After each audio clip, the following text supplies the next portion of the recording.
So we had a good work week last week. Really tried to emphasize with the players, what are you going to attach yourself to for the upcoming challenges for the rest of the season. Great time to do a little, self-assessment of what we need to do to get a little more consistent execution, whether it's individual players, systematically on offense, defense, special teams. So we really need to come together as a team versus good opponent. And that's obviously going to be really important for this game versus LSU, who right now is probably playing as well as anybody in the country. They're very well coached. This game has always got, significant implications. They're always ranked. We're always ranked. So it's kind of a rivalry game that is always a really important matchup. Brian Kelly has done an outstanding job there, bringing this team along, improving each week. Jaden Daniels is one of the most productive quarterbacks in the country with his ability to run the ball, rush the ball, a very effective, efficient passer. They've got really good running backs. Got a whole core of receivers who have 20 or more catches that all do a good job in terms of getting open, catching the ball, run after catch, very good systematic scheme on offense. Their defense is allowing like 21 points a game, which is, one of the tops in the country. They're aggressive. They got good rushers. They're athletic. They've got good cover guys in the secondary, and they've got good skill guys on special teams. Their specialists are very, very good. So very challenging game all the way around for us, and we're going to have to do a great job of paying attention to detail, preparing for the game so that we can get more consistent execution and play for 60 minutes in the game. We'll start with Michael, left middle. Yeah, in that self-assessment, what was your diagnosis for the inconsistencies within your running game? Well, it's obviously wasn't very good in the last game, needs to improve. And I think there's a couple things. We have to have a little more diversity in what we're doing, as well as being able to execute it a little better on a more consistent basis. Is there anything new on availability for DJ Dale or Jaheim Otis?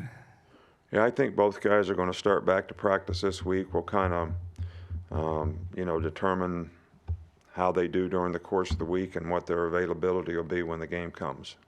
Come back over to Charlie. With Eli Ricks, what kind of progress did he make leading up to that Mississippi State game? And do you think he maybe gained confidence from what he was able to do in that game?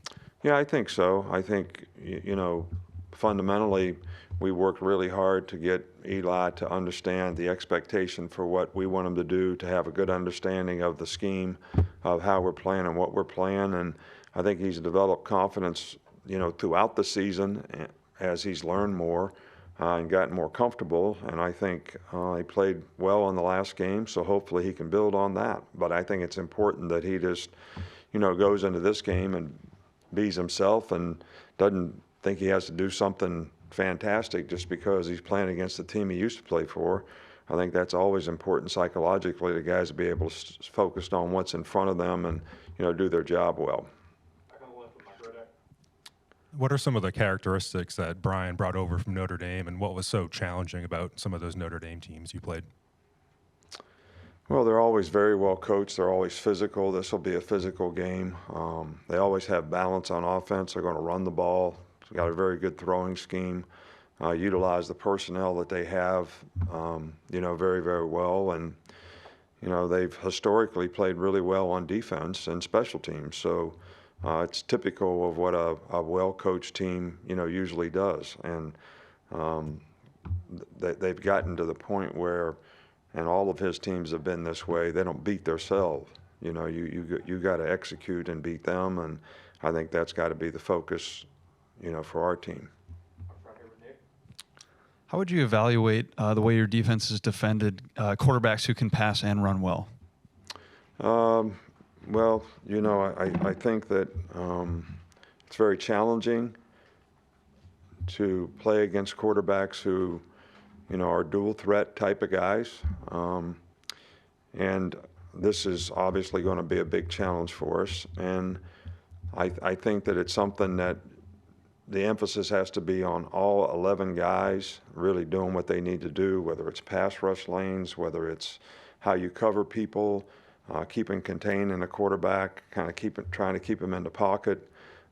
Even when he steps up, you can retrace the rush. So, there's a lot of elements to doing this that you just can't rush and think you're going to go get a sack and get pushed by the quarterback, and then he's going to end up having lanes to run in. So all these things have got to be real points of emphasis for us all week long so that, we have a chance to contain a guy that's a very good passer, but he's also can beat you with his feet.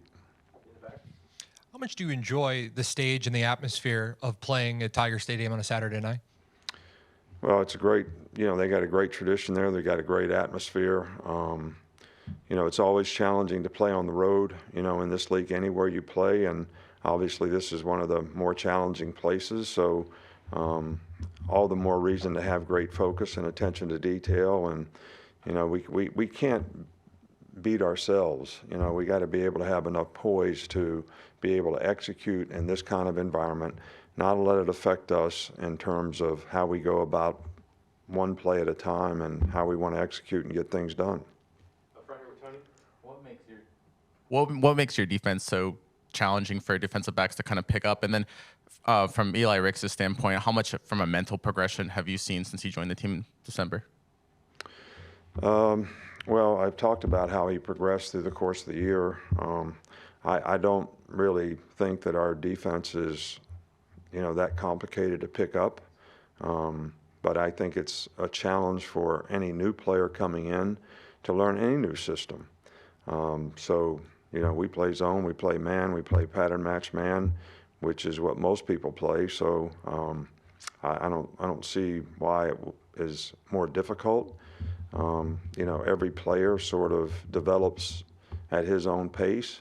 And, sometimes when guys have played in other systems, they sort of got to recalibrate what they already know to what they're, trying to learn. So that can be a challenge for some players as well. On the left with Mason. I know you talked about how the team got in good work last week, but how do you think it helps the team with having a weekend of not having a game to get a chance to kind of renew that spirit for the last stretch of the season? Well, you never know how a bye week's going to affect a team. Hopefully, gave us a chance to get some guys healthy. I think psychologically it gives you a chance to sort of recalibrate a little bit, get a little break. But it's still going to come down to what I said earlier about, what are you attaching yourself to? That means what's going into your head. Are you thinking about the internet, what other people think? Are you thinking about, self-gratification you get from being productive and doing a good job? So the focus is so important, I think, regardless of whether you're coming off a bye week or you're playing week in and week out, to be able to sustain that, recapture it, regain it, momentum, whatever you want to call it. It's important to do in a game, it's important to do in the season, and it's important to do when you come off a bye week. Okay, I've got a follow-up here with Charlie, and that'll be it. You talked about how LSU is playing as well as anyone right now. Is it a little impressive to see how their players have kind of adjusted to a new system? Is that mic not working, or? I'm sorry. How about now? Can you hear me better now? Oh, that's better. Okay, cool. You talked about LSU playing as well as anyone right now. Is it kind of impressive to see how quickly their players have adjusted to that new system under Brian Kelly so quickly? Well, I think when, good coaching is good teaching. And I think when you have good teaching, players, do adapt and they do improve and they do adjust. And, the team's playing with, a lot more discipline and they're, really focused on what they have to do. I think they believe in each other, and I think they believe and trust in the coaching staff that they have, and that's why they've made the progress that they made. All right, Coach, that's all we got. All right, thank you.